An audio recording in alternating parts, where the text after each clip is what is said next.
À 35 ans, Sacha Tognoli est ébéniste d'art à son compte depuis 3 ans. Avant de se lancer dans ce métier manuel, il menait une toute autre vie.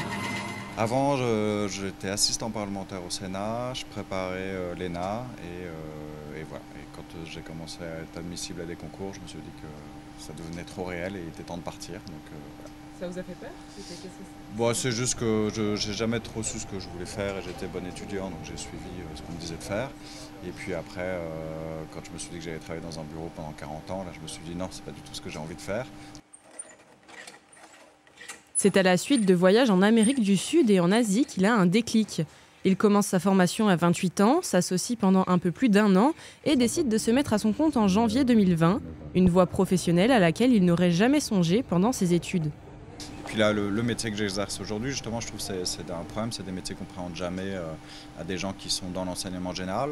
C'est des métiers qu'on préhende que, c'est des voies poubelles en termes de gens qui seraient en échec scolaire dans l'enseignement général. On considère que ils vont pouvoir aller toucher de la matière, bon, ça ne se passe pas comme ça dans les faits.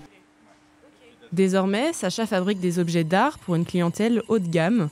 Dernièrement, il a produit une série d'assiettes pour un restaurant étoilé au Luxembourg.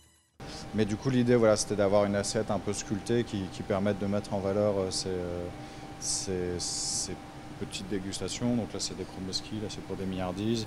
D'avoir une partie plate pour poser un pot de sauce ou un truc comme ça.